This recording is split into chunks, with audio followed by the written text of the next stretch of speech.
Good morning, everybody, and welcome to Beacon Hill to the 413. This is a show where I attempt to bring Beacon Hill literally to the 413. And part of that process is going to be bringing different guests and just really having basic conversations. In my experience, the best way for the viewers to find out what's going on Beacon Hill is to bring people who are part of that process and just kind of engage in a free-flowing dialogue. In my experience, it's always been better to do it that way than just have someone kind of just up here opining on and on and on. So I'll get to my first guest, and I'm honored to have my first guest here, who's someone who's a friend as well as a colleague, but I'll get to him in a second. And before we do that, I just want to say, so for the longest time in the Westfield Evening News, the newspaper, I have done a Saturday update, a weekly update. And I have to be honest with you, more so than anything else in my entire time in office, what I get the most positive feedback on is that update. Because one of the things I think that people really believe right now, and by people I mean folks who are not in our line of work, is they feel this disconnect between, what they see, what we do. So if we have an opportunity to explain it, to talk about it, I think that's a really good thing to do. So that's our attempt to do this, radio, TV, etc. So from my standpoint, and I guess I probably should have started with an intro of me. For those that don't know me, my name is John Vilas, and I'm the state senator for the 2nd Hamden and Hampshire District, which currently is comprised of 11 communities. In a very short time period, it will not be comprised of 11 communities, but we'll get more to that in a little bit because that's a big topic of what I want to talk to my guests about today. But it's just an opportunity, again, to kind of engage with my colleagues, engage with people in the community, and really just let folks know what's going on. I'd be remiss if I didn't thank Les, Pete, and Kenny Stomsky. Of course, Les Tingley, Pete Coles, and Kenny Stomsky, the Westfield Technical Academy, for hosting us. And without further ado, let's get into it. So I'm going to read something I typically don't do, but I just want to make sure I don't mess anything up in introducing my first guest. So I'm joined today by State Representative Michael Finn, who currently represents the 6th Hamden District in the Massachusetts House of Representatives, which currently includes West Springfield and precincts in Chicopee and Springfield. Representative Finn was first elected on November 5th, 2010. It was sworn into office in January of 11. Prior to his election, he worked for the trial court for 15 years and was a member and one-time president of the West Springfield City Council. Rep, thanks for being with us today. Thank you very much, John. I'm really honored to be here, and I think that early on in the conversation in your introduction, you talked about something that I think is extremely important when it comes to local politics, and that's accessibility. And you've done a great job with doing that with both the weekly updates in your local Westfield paper, but also, like being out in the community, and it's not an easy thing to do. So I want to congratulate you on those efforts. Thank you, Mike. Now, so I want to begin, before we get into kind of the substance stuff, and we're going to talk about redistricting. And I guess what I'll do is I'll just kind of give a basic overview of redistricting, and then I'm going to let Mike kind of fill it in. So every 10 years, as many of you know, we have a census. And the census goes out and identifies many things, but for purposes of redistricting, one of the most important thing it does is it identifies populations and population trends. So as a result of that, this redistricting process happens once every 10 years. We are in the middle of that process as we speak. Well, honestly, we've kind of wrapped it up. But for many of us, the districts that we have currently today will be different from the districts that we have when we go back in front of the voters in November of 2022.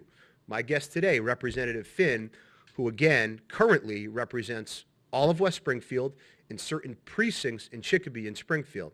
That's not going to be the case at the end of November 2022. Why don't you tell us a little bit about the changes in your district? Yeah, so if I can just go backwards for a second, redistricting has always been, something I've looked forward to and embraced.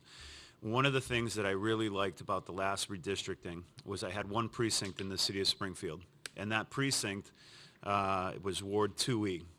And in Ward 2E in the corner of Newberry and Roy Street was a small single-family house and that my grandparents used to own. So when they came to this country from Ireland, the first homestead that was owned by a Finn was formerly, I used to represent in Precinct 2E. So I was a little, heartbroken when I lost it in this last redistricting process. But, along with, the fact that I'm not going to be able to represent that, it also presents a lot of opportunities because I'm going to have an opportunity to introduce myself to the communities of Agawam and also Westfield.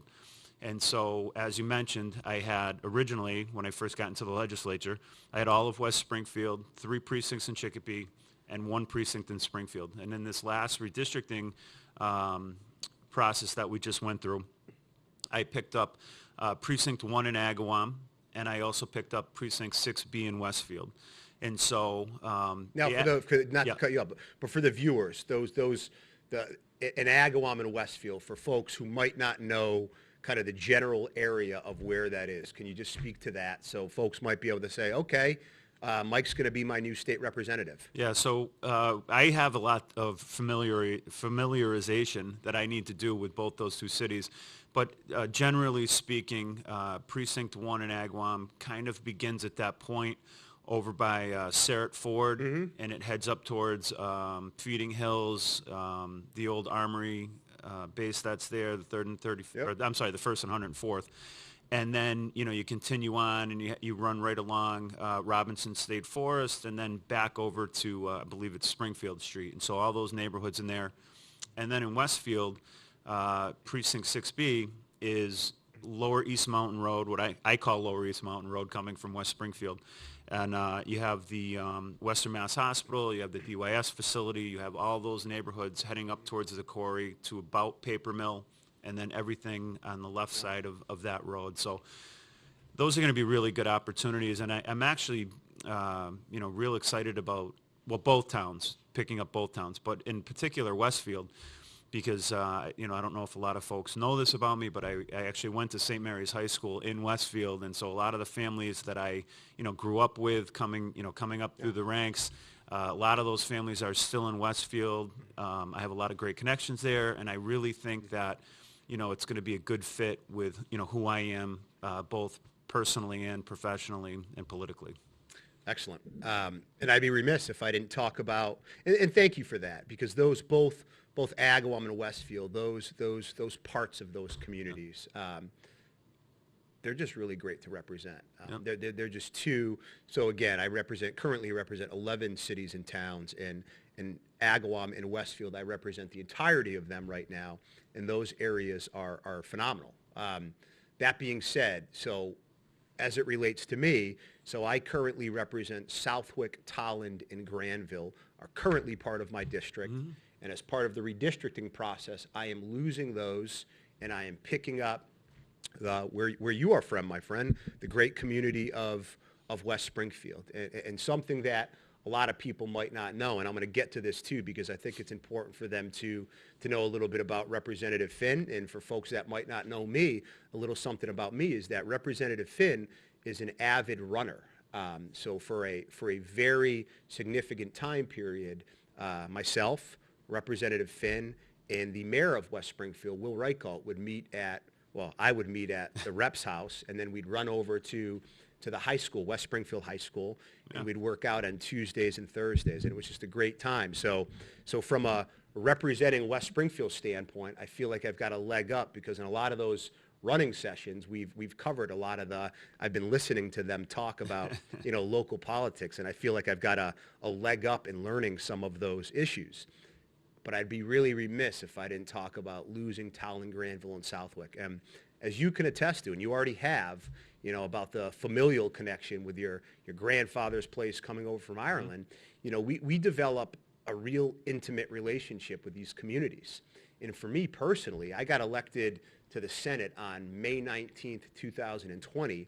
So I've only been a senator during COVID-19. So in many respects, I haven't even got to know these communities, because, we're just now beginning to get out and do some of the more in-person stuff. And so Southwick, Tolland, and Granville, I feel like in some respects, I've only been on a first date Yeah. with them. Didn't even get to the second date. So I'll miss them. But it really came down to I got a call from Senator Brownsberger, who, as you know, is handling the redistricting on the state Senate side, and he said, look, these three communities, they all belong to a regional school district. So it doesn't make sense to break them up. So these are the three communities that you need to lose and then pick up West Springfield. So kind of a little more going into the weeds about the redistricting process. A lot of what we saw after the census is the population trends moving east. Every state rep has roughly 40,000-ish constituents, and every state senator has roughly 160 to 170,000-ish constituents, and you need to balance that out. And if you don't balance it out, you run the risk of a lawsuit. There's the Voting Rights Act. There's the Supreme Court opinions on this. So it's a very complex issue. And the governor, and correct me if I'm wrong, Rep, the governor at this point in time, so we passed the bill, the House passed the bill, the governor has signed the state legislature districts, and just last week he also signed the congressional districts as well. So there is movement in the congressional district that is currently held by Congressman Richie Neal as well. So there's a lot of moving parts, but a lot of mixed emotions because, again, we all, we present citations, we go to Eagle Scout courts, we do all these things, and we really get to know these communities. I think I would just like to add to that, if I can. Please. One, I think the most important parts that's going to lead to our successes, as me being a rep within the Senate district that you have, is those relationships between the reps and the senators. And, for you being new coming into West Springfield, for you to be able to really, grasp, what are the real needs that West Springfield has? You mentioned it lightheartedly about, the fact that we're out running, but when you and I and the mayor are out running, we often talk about, what are those real issues happening in West Springfield? And it's it doesn't always have to be a politically correct conversation. It's more, Usually it's not. And usually it's not. And those are important moments in our relationship where, the true need of a community, kind of surfaces, right? And so, we've talked about, the new school that's being built in West Springfield right now, the new Coburn School, and how important that's going to be to the community in light of the fact that West Springfield has, a real large immigrant population, and how that school and all of the benefits of having a brand new school, top-notch educational facility, are really going to be important for these new Americans that are coming here. And, it's a personal thing for me as well, because my wife is one of the computer teachers at Coburn School. I don't know. So we hear on a regular basis, how difficult things in the old facility are, and how much everybody's looking forward to having that, that new facility there. And then, there's there's infrastructure projects that are, constantly bubbling up, or, whether it's a water main break, which, then has the conversation about how old is the infrastructure. I'm sure that, Westfield has many of those same concerns, and how financially difficult it can be to, kind of make all these things balance out and be, responsible with the folks' taxpayers' dollars. And so, I really look forward to, the new relationship that we're working with you more closely as a rep within that Senate district. I mean, you hit it out of the park right there. I think it's so much of this. I think at the end of the day, politics, elected office is a people's business. And those relationships, and if you look at, not to go on my soapbox, but if you look at some of the stuff that's going on in Washington, D.C., where people that may be friends, but certainly don't behave themselves in a certain way in terms of getting stuff done. At the end of the day, I think we would both agree that politics, and when you are an elected office holder, it's about being an advocate for the people that have given you the honor to represent them. So I think it's an absolute deal breaker if the electeds in the various communities that share communities don't have a relationship where they can pick up the phone, a text message, go running together, whatever it may be. Because at the end of the day, if we are fighting, it doesn't affect us. You know, we can just ignore each other, swear at each other, whatever you want to do. But at the end of the day, it's the people we represent that would be hurt by that. So that's a really, really important point. I want to get to some topics that you are intimately involved with. But before I do that, I want to just tell, for the people in Agawam and Westfield who might not know you, just give us, and you're not using runner because I already said that, tell us something about you that people might not know. An interesting fact. Boy, I didn't know you were going to stump me with your first question. So I think one of the most important things about me that has shaped much of, my personal belief, and it dovetails nicely into the new committee I have, which is I'm the co-chair of the Joint Committee on Children, Families, and Persons with Disabilities. The fact that, I'm adopted.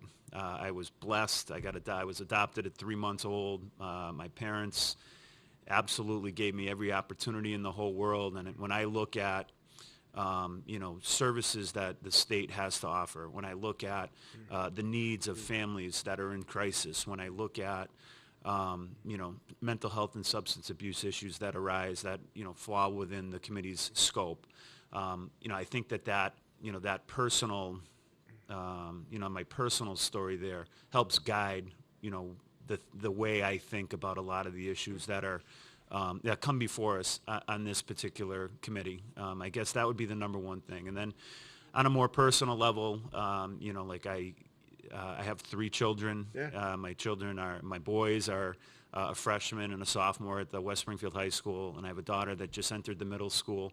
And so that also guides a lot of the decisions and the views that I have when I see the educational system in West Springfield. Do they have the resources that they need?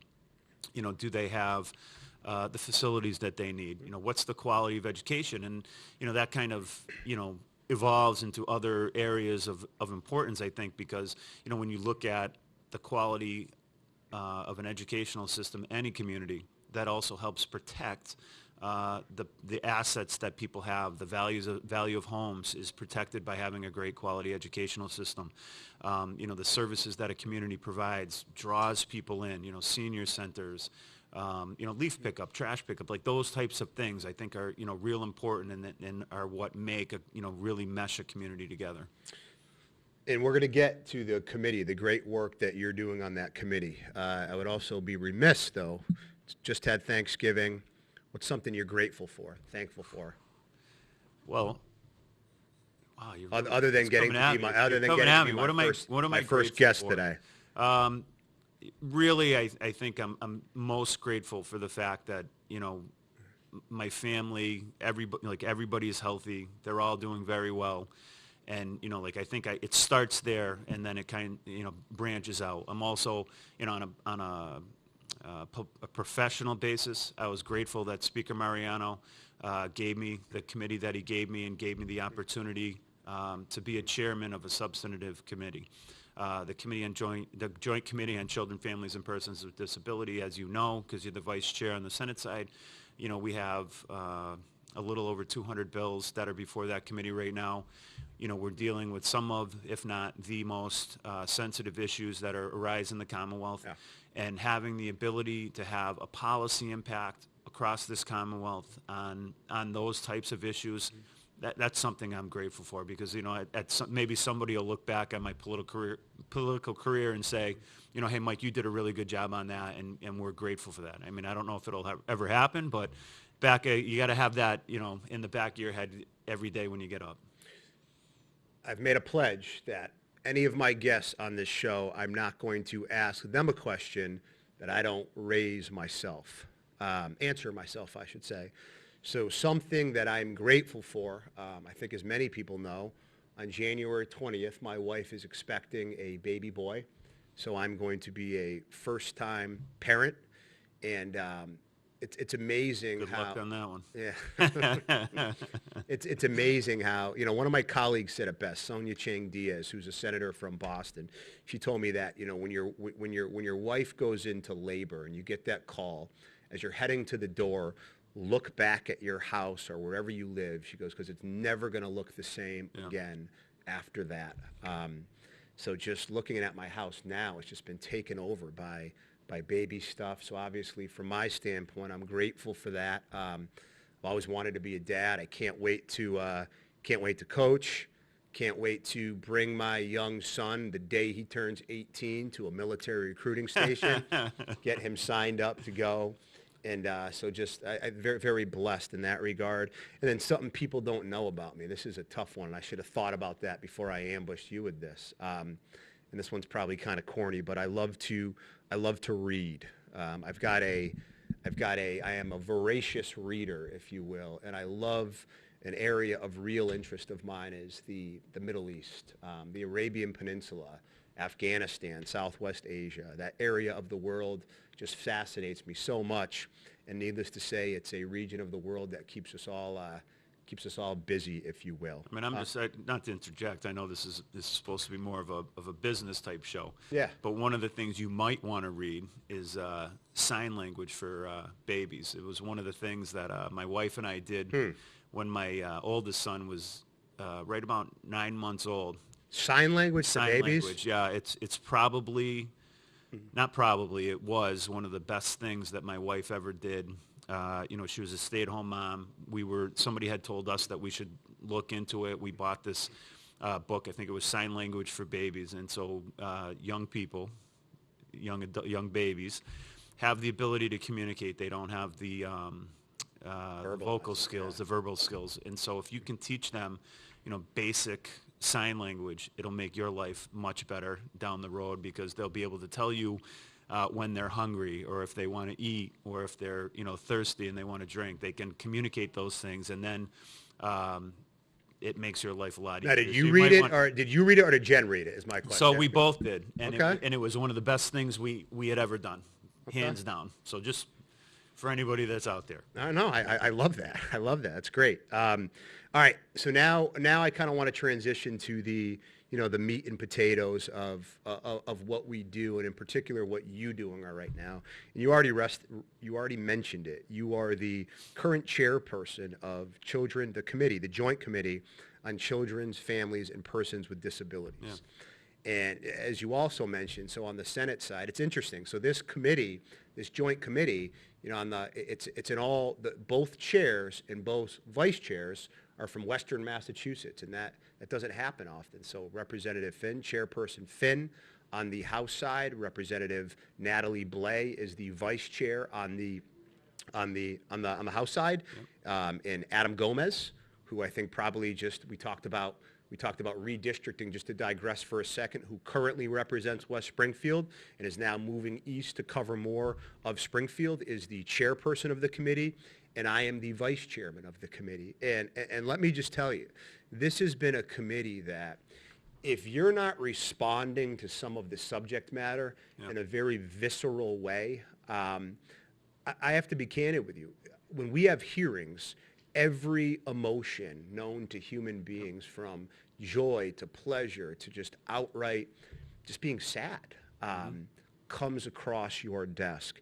And I just want you to speak briefly, or however long you want, really, because I think it's that critical, is we had a case out of Fall River, the Allman case. And for those that don't know, and I'm going to let my friend and colleague describe it, but for me personally, participating in those hearings and in reading up on it was, without exception, and probably without even a close second, the most disturbing, sad thing that we've had to dive into.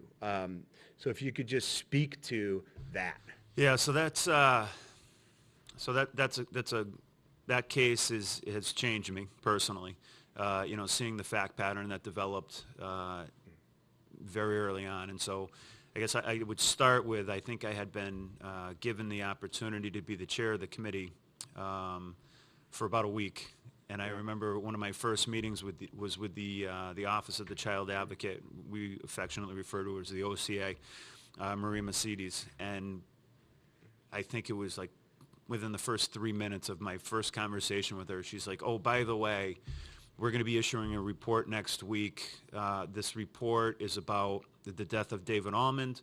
a 14-year-old autistic boy who was a triplet. He had two other brothers, and his death. And I said, I hadn't heard about it. I didn't know much about it. And she's like, well, this is going to probably become, a national story.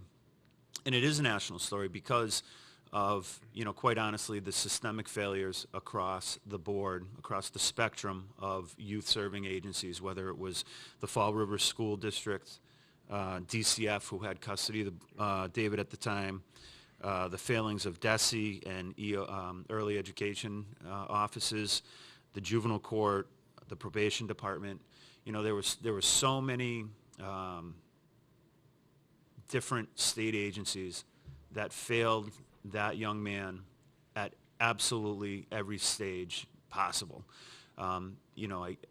It happened right at the beginning of COVID, and so the family was very manipulative. They were actively trying to keep many of the state agencies involved from getting eyes on David Almond and his brother. And it is the saddest thing I think I've ever been a part of. And so over the course of this year, now, I say this, it seems like such a long time ago that we first found out about the David Almond case. That was in March. March, I believe, was the first I got word of it. The report came out mid-March. And since that time, we have been attempting to... March 21, correct? Yeah, we've been attempting to identify all of the areas in which each specific agency failed. And we've been trying to, identify ways in which we can, either alter state statute or, maybe have a conversation with different department heads. And I say that, secretariats and judges at the trial court, to make it so that, they make take different approaches so that a tragedy like this never happens again. And correct me if I'm wrong, it's all of the relevant state agencies that failed. And it also transcends New York also has a role in this as well, right? It wasn't just Massachusetts. And so, well, that was one of the first things that came up when we started looking into the Almond case was, the state of New York had custody of the Almond triplets. And there was a court case going on there where the state of New York was seeking to terminate the parental rights of Mr. Almond and the kid's mom. And then, without any notice to the Commonwealth of Massachusetts, without any real notice to anyone at all, the state of New York decided to return custody back to Mr. Almond, who expressed that he didn't feel as though he was prepared to take on these three kids. But nonetheless, he was just given to interrupt custody. you, the father Yes. in the case made it known that he didn't feel at this point in life he was able to have physical custody of. He made it known, and those red flags were ignored both by New York State. And then the first failure, if you will, was that New York State failed to notify the Commonwealth of Massachusetts that they were returning these kids to the father. And so, then the dad at one point, it became a series of 51As started being filed, and which kind of What's for the viewers? What's a 51A? So a 51A is a child, a child in need of services. It means that there's been an incident that a mandated reporter has decided that we need to report this to DCF so that the Department of Children and Families can go and investigate and determine whether or not there's a serious threat of imminent harm to the child in the particular case. And so, there was a few 51As that were filed, never turned up anything. The parents were manipulative and said, oh, the child had a fall, or, he did this, or, because of the autistic diagnosis that they had, they were able to, say, oh, well, this is something that was as a result of the autism. It wasn't our fault. And there was just a series of excuses and, well, this happened and that happened, and it wasn't our fault. That just was missed by the professionals in the case who just didn't see it for what it was. And at the end of the day, when David passed away, everybody it was the saddest thing that I've ever been a part of. And I think the thing that caught my attention the most was through the toxicology report after David had passed away, and they found that not only had he died of malnutrition or starvation, but there was also drugs in his system that were readily available from within the apartment that the parents had been using, and the parents' drug use and the neglect of the children and the lack of, not going to school, not being seen by the school district, the Massachusetts trial court saying, we're going to keep custody. And that was, and I don't want to, get too deep into the weeds on this thing, but, the fact that, the trial court, really missed it, despite the fact that the father said he didn't think he could handle it. The apartment was too small. The probation department, the schools that were seeing the kids, everybody missed every warning sign. And, I don't think it's fair to say that it was a COVID story, that people were, afraid because of, the beginning of COVID, although there was a vast amount of fear across every agency.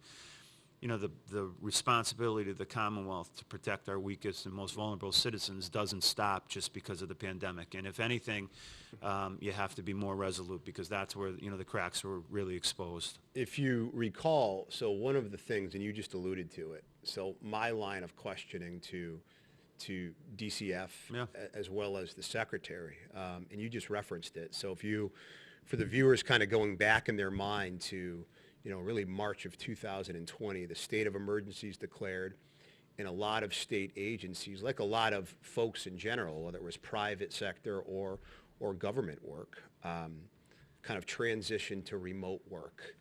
And you just said it, protecting our children, I would argue, is far and away our most vulnerable population, and probably what I would consider to be the most paramount thing we do.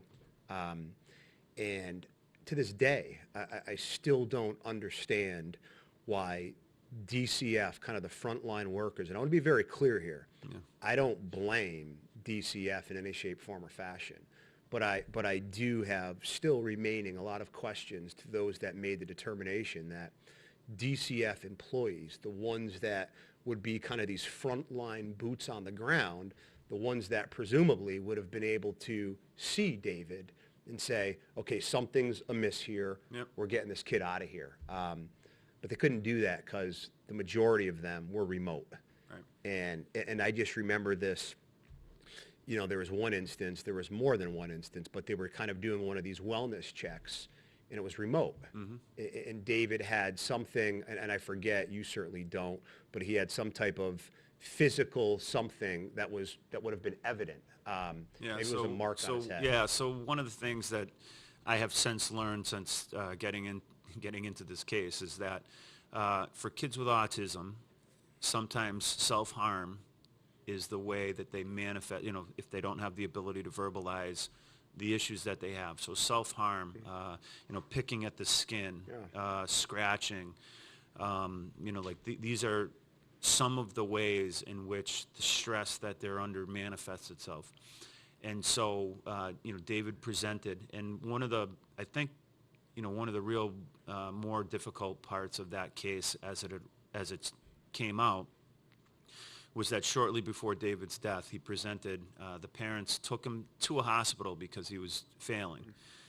But they took him to a hospital out of state, down in Rhode Island. And so when they went to the hospital there, David was seen by a physician. He was seen by the nurses. They were seen by a psychologist, I think, that worked in and around the emergency department down there.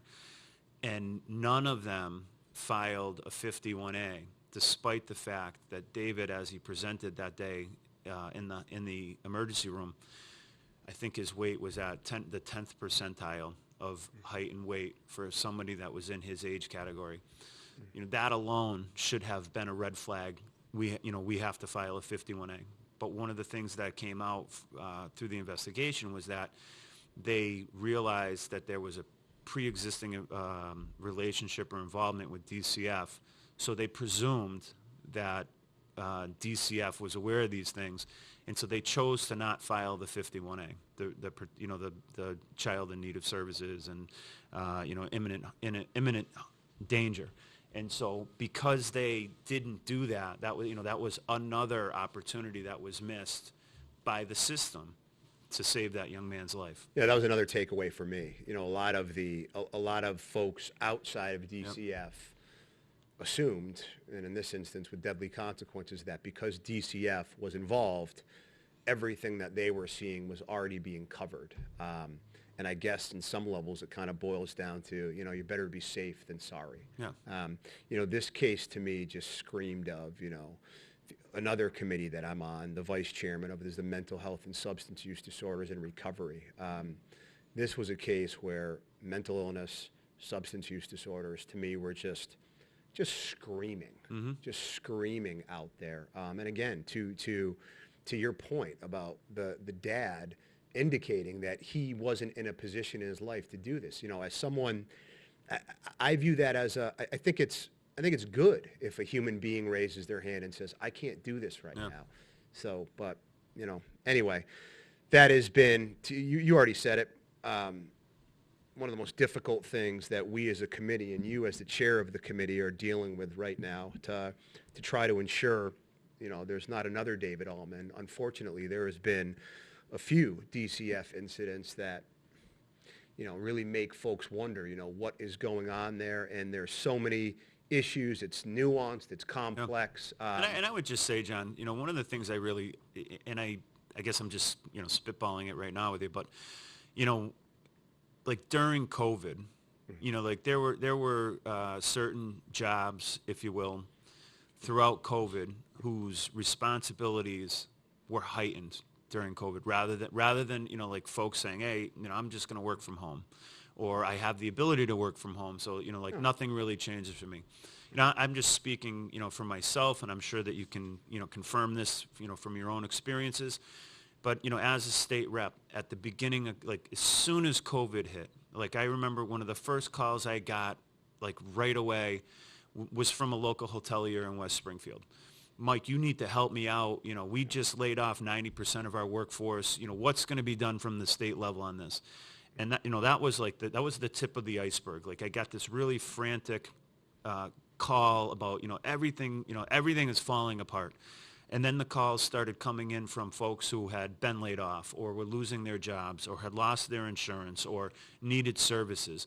And, I personally, I don't know if, how to explain it, or why to explain it, how that comes about.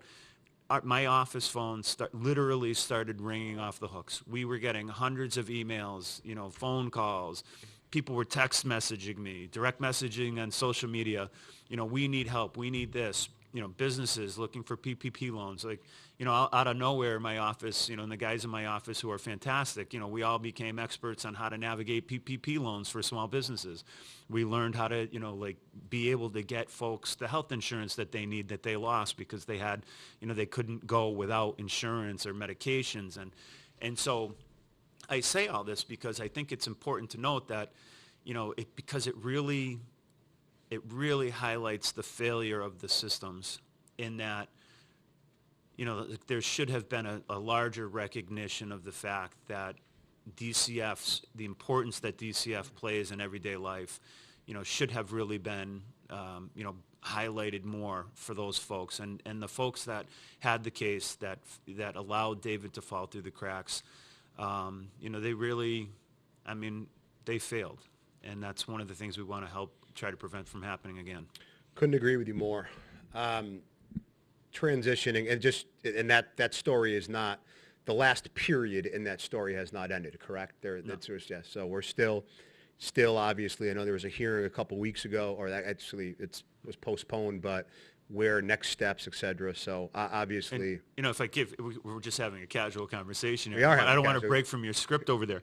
But, like when it comes to COVID, right? So COVID, like the latest headlines, like as I was driving here today, so, they have this new variant that's coming out of South Africa that they're talking about and how impactful that can be, whether or not it's vaccine resistant, all these other issues. But more importantly, and that's part of the new COVID conversation. But I think one of the other, real important conversations that we're going to be having, that we're already having in the legislature, that I think it need mention, is the workforce shortage right now and how it impacts, like literally every industry in Massachusetts. Whether it's hotels and restaurants, whether it's sober homes, whether it's congregate care settings, whether it's hospitals and ED boarding, with all these different things. There's money. We have money. We're doing our best to get, keep services going, keep people employed. But where have all the workers gone? Yeah. Because there are some real serious issues facing the Commonwealth right now, and figuring out the answers isn't going to be easy. You mentioned something about this. I think that every elected official, if they were doing their job from February 2020 until the present, has been, without a doubt, and again, without even a close second, the most busy they've ever been. Yeah. The phones haven't stopped. And I remember probably about 2 months ago now, it was early, it was about like 5 in the morning, and I was on my way to the gym, and I was at a gas station getting gas before I went. And I was walking back to my car, and it was dark out. And a guy, a young man, probably mid-20s, he got out of his car and said, "You're John Vilas, right?" And I said, "I am." And I was like, "Oh, wow, I wonder where this is going." And he said, "I just want to let you know that your office, Caitlin in particular, who was just here a second ago, made it so that me and my wife could have food on the table." And we certainly didn't do anything other than our job. And a big part of what we did also was kind of navigating the unemployment bureaucracy. Oh, yeah. So many people had to go on unemployment because the government told them, you can't go to work right now. And then they just had such a tough time, whether it was waits, the usual bureaucracy and red tapes of government, they're funding, so whether it was rent, a mortgage, food, all of that, they couldn't pay. Even PPP, small businesses, the workforce. I mean, Mortgage assistance. Mortgage assistance. I mean, literally food insecurity. Yeah. Just fill in the blank. It has been a very, very challenging, difficult time. And I think, and I know we've talked about this is one thing our offices share in common. 99.9% of the time when people call our offices, they're not calling to say, "Hey, Representative Finn, you're doing an awesome job. We love you. Keep it up. Senator Vilas, keep it up. It's great." They're calling because they've got a very challenging thing going on in their life. And it can be as profound as, I don't know where my next meal's coming from. I don't know where I'm sleeping tonight. And I think, and I'm kind of going down a rabbit hole here, but I think that's the component of public service that people don't realize. It's not the spicy stuff that the media covers, right? It's the let's fight and all this stuff and nothing gets done. But there's a lot of good stuff and critical stuff that's going on if you're doing your job the right way. Yeah, I think it's one of the things that gets lost on folks when they hear the word politician. Yeah. Right. They don't understand, many times they don't understand the nuance of the different levels of government, right, from between the municipal, the state, and the federal. And so they see the nightly news, and they hear about gridlock in D.C. and how nobody's communicating, nobody's getting anything done, and they think that, well, that's all of them. They just throw the blanket over all politicians, when in fact, my personal belief is, as state legislators, we're the folks that help, where the rubber meets the road. Absolutely. If people need something and they're calling our offices, I joke around, I know I've said it to you 100 times. People ask me, what do you do? And I always tell them, my job is to turn no's into yeses, right? When people get rejected from a state agency for unemployment, let's say, okay, who do we have to call? Who do we get to review that case? Who do we get to, consider these extenuating circumstances, and how do we turn that no into a yes?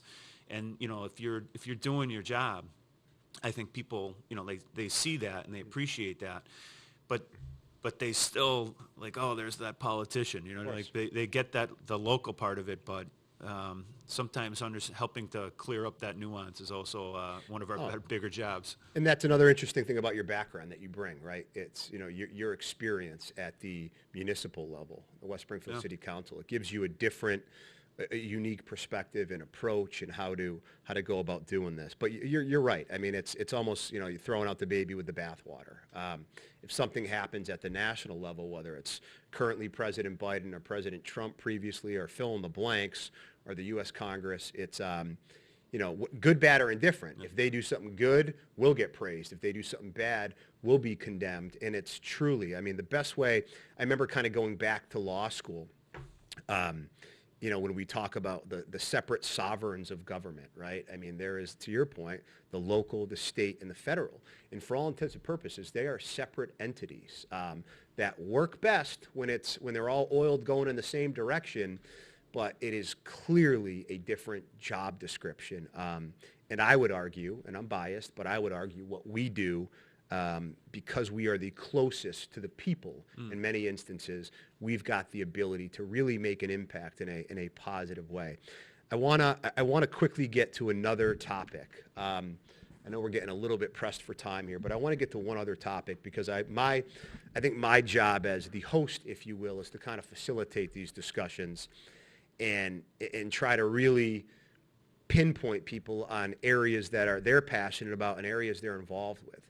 So last week, Monday, I believe, we had a hearing. Mm-hmm. We had a hearing about, and I'm going to let you fill in the blanks, about this place called the Judge Rotenberg Center. Yes. And something that's going on. And I want to lay the foundation. You're going to correct everything that I say here. But probably about 4 months ago, we started to get emails, just inundated with emails, where the subject line was, "Stop the shock." Yep. And I think all of us kind of looked around and said, what is this? What is going on? And as we all came to find out through doing our due diligence, that at this school, which is in Canton, Massachusetts, and I think that's important is because, and you're going to correct me if I'm wrong, it's the only place in America where this is going on, where folks, and I know it's all ages, so I'm not going to say kids or anything like that, where human beings are shocked by this electric shock called a GED. And we had a hearing on this last week on a bill brought forward by a mutual friend, Rep. Gregoire, where she is attempting to ban all of this. So I think there's a lot of people listening right now, watching, however they're watching what we're doing right now, who are going to say, you are kidding me. There is a school in Massachusetts where people are getting an electrical shock. Yes. Please. So, so where to begin, right? So the Rotenberg Center has been doing this for probably 20, 25 years. And since they started doing it, there has also been a group that's saying it's inhumane and you shouldn't be doing it. If you meet with the folks from the Rotenberg Center, they'll tell you that they deal with before you even get into that, before you even get into that, because I'm just, as I was, my initial response was, like I said in the hearing, this shocks the conscience. Yes. So when we say that human beings are getting an electrical shock in 2021 in America, I mean, I associated that with, like, that's what I would see in Afghanistan, right? That's like their form of trying to get some type of corrective behavior. Please explain to folks what this shock entails. So I volunteered just to get a sense of what it was like. So I did get shocked. Okay. So I do understand. I have a full. What did it feel like? It was mind clearing.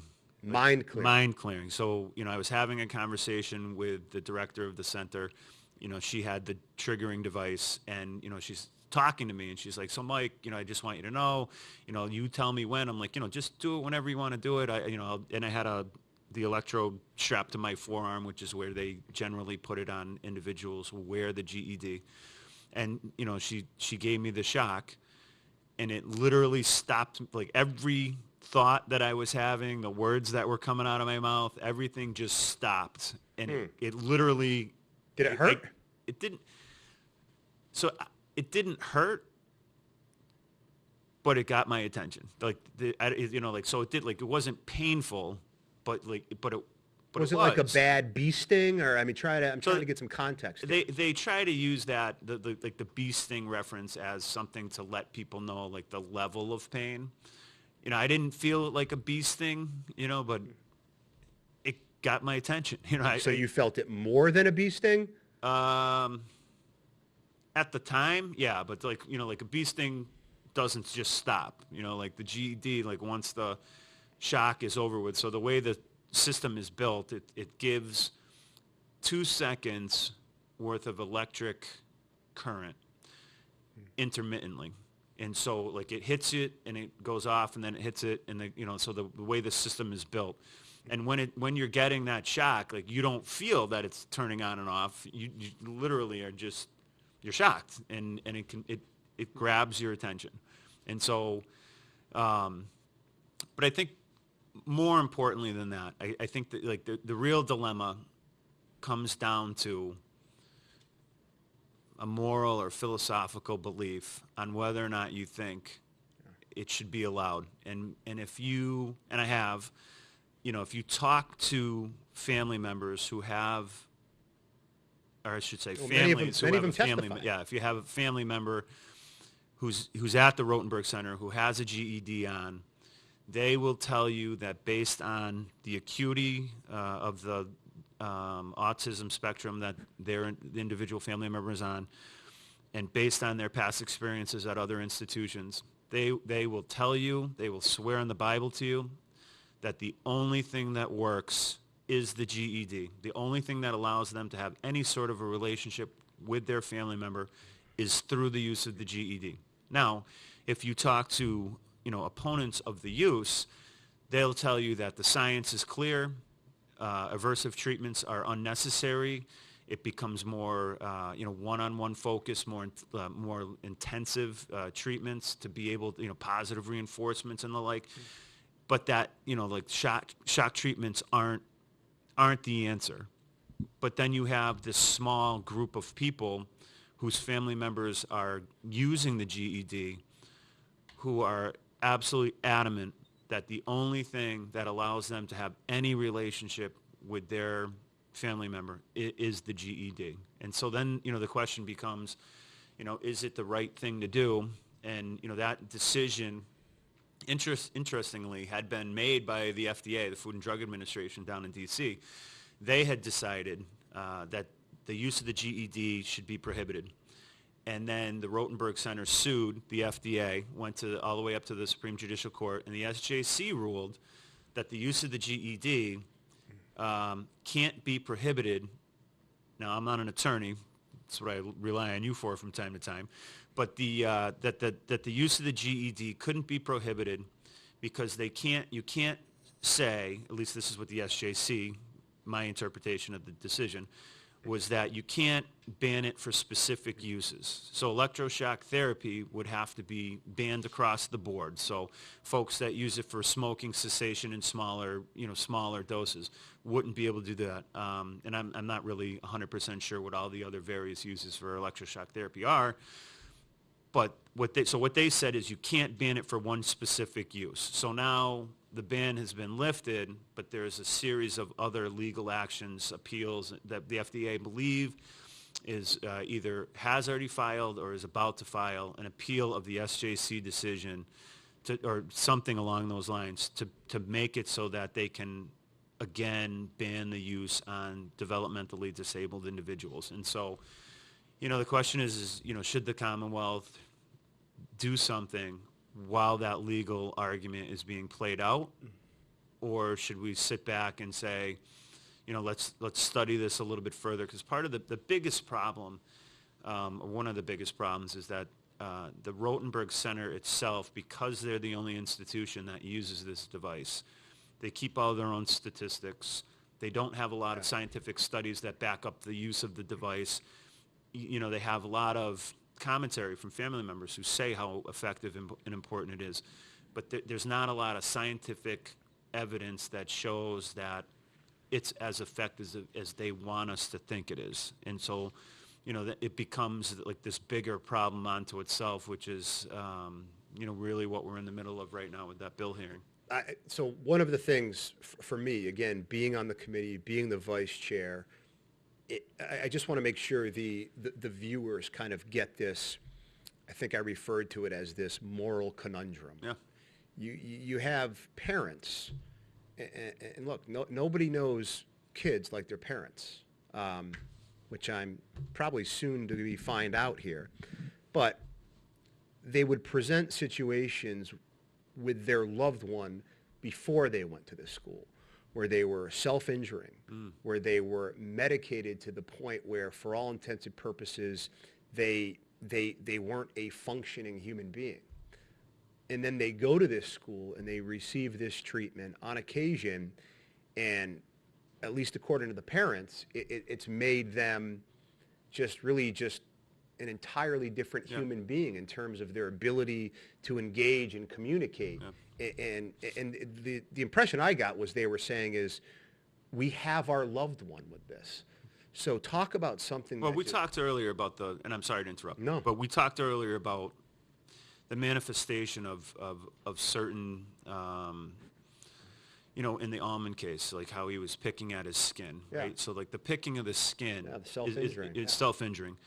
Now, the folks that we're talking about at the Rotenberg Center, the self-injury is, can be, banging their head successively over time to the point where they cause blindness. It can be, like some individuals have like literally bitten off their own fingers because they can't control the behaviors. Some folks, like I met one young woman who, had over time bitten a hole through her cheek. And so there was literally a hole right here where, where her cheek had been. And so, like I said, the acuity level that we were talking about, but it's really about the severity of the self-injurious behavior. And the belief at Rotenberg is that this GED is, something that is like the only thing that works for certain individuals. And at the public hearing, we heard from a few doctors. And so one of the things that, that I heard in the public hearing was that, and it was a doctor representing the GED, the Rotenberg Center, but one of the things they talked about is how some of the medications that exist today for the treatment of self-injurious behavior literally leaves an individual in a catatonic state, right? It leads to obesity problems, it leads to diabetes, it leads to no quality of life. No quality of life. And so, that's part of that bigger question on what's the right thing to do, which we're still struggling with, My final, my thought, I left that saying, okay, anytime I hear that someone or something is the only one, literally, in the country that does it, the first question, I think it begs the question of why. Yeah. Why is it only this school in Canton, Massachusetts that thinks this is humane and that this cost-benefit analysis, we're going to err on the side of this? And again, it may be because they're enlightened and they're doing something that, other folks, just other schools, other places just aren't doing. But anytime there's just one, not two, one, there's a degree of skepticism. And again, maybe it's the lawyer in me that's saying, I want to know more on this. But I kept on bringing up, if you recall at the hearing, is, what about a third way?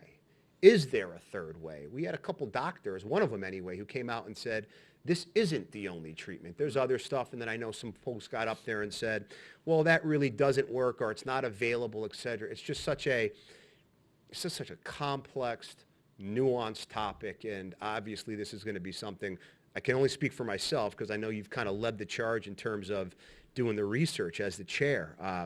But I certainly need to know more. Yeah, and so we've toured like probably a half a dozen facilities at this point. My staff and I, we've gone to see how other folks are doing it. We recently toured a different facility that deals with many of the same level of acuity that you would see at the Rotenberg Center. And the way they did it different was staff was wearing protective clothing and gear. They would have the staff wearing like a thicker denim jacket so that in case one of these autistic kids had an issue, or adults, I shouldn't say kids, like there were staff wearing heavier jean jackets when they were interacting with these individuals. the staff was wearing helmets at some point because, to protect them from some sort of a physical assault. They had bite guards over the denim jackets to protect them. They had, really thick leather gloves because there have been examples of folks when they have outbursts where they can do serious harm to not just themselves, but to the staff who's there, to try to help them. And it also, and then they were more heavily involved with, medications at this other facility. And then they had a more active IEP plan that was created with the primary care physician, with the parents, with the student and the school, so that everybody understood what the processes would be. And so, that's really, it's a lot. It's a lot to take in. It's a lot to try to understand. We got a lot of work left on this. Oh, absolutely. For sure. So, Representative Finn, I think if nothing else, you've shown, certainly everybody who's going to be paying attention to this, whoever's going to be listening and watching, that you do the homework, you do the research, and you take your committee assignment incredibly seriously, which is... it's the responsibility, right? Like, at the end of the day, when we ran for office, and I guess I should have started here. When I first got on the West Springfield City Council, I took the time to learn how the council worked. I felt it was like before I really started, trying to weigh in on different issues, I took the time to understand how the form of government worked. What were the responsibilities, how to do the job well. And then, after like the first couple months in office, I started to get a better understanding, learned the charter, learned all the nuances, and I started working my way up the ladder on the city council, and I ended just before becoming state rep as the council president. And then when I got to the legislature, I thought to myself, well, that worked well for me on the municipal level. I should probably, take that same approach. And then, so over time, I've worked my way up in the legislature, been the vice chair of a couple different committees, served on a couple special committees. And now I've gotten the opportunity to be the chair of, arguably one of the bigger committees in the legislature. And so, because of the scope and the amount of agencies that we have oversight responsibility of. And so I think that, having taken the time to learn the craft, to understand, what you can and what you cannot do, and, all of the different things that go along with it, like I did it as a personal thing, but I also look back on it now and say, it was probably one of the smarter things I've ever done, which is, like, what's the old adage? I think it's, it's better to, be silent and have them think you're a fool than to start talking and let them know you are. And so it was one of the things, like, I've worked very hard to, get an understanding of how the legislature works. I'm working very hard to get a grasp of all of the issues that are before the committee that we both serve on. And, I think if you don't take that time, if you don't put in the work... You shouldn't be in the job. You shouldn't be in the job. You shouldn't be in the job. So, and that shows. And that shows today. There's no replacement for competence. There's no replacement for subject matter expert. And the people that we represent, the people that are going to view this, we owe them nothing less than to be the foremost authority in our respective communities. The rep, again, the chair of Children, Families, Persons with Disabilities. I am the current chairman of Veterans and Federal Affairs. We will get to that in subsequent conversations. But before we sign off, I just want to directly address the people who could be viewing this. Kind of concluding where I finished. Beacon Hill to the 413 is all about bringing Boston to you folks. So I think a big part of that is the feedback. I think, and I'm hoping that you folks will weigh in and reach out to us and tell us if that's not the case, but we want you to know what's going on in Boston when we go do our job. Accessibility, transparency are very critical things. So I want to bring guests in here like Representative Finn, have a conversation, and let you folks know what's going on. And if you like it, we'd love to hear from you. If you hate it, we'd love to hear from you so we can make this better. Representative Finn, Les, Kenny, Peter, the school. I've seen students throughout the entire time kind of looking at us, curious. Don't worry, they're going to be guests on this too, because that's absolutely critical. Thank you so much. And Rep, I can't thank you enough for being my first guest on this show. Can we have you back at some point? Absolutely. You were coming even if you said no. Don't worry. You were coming either way. And for right now, we're going to sign off. Until next time. Thank you very much.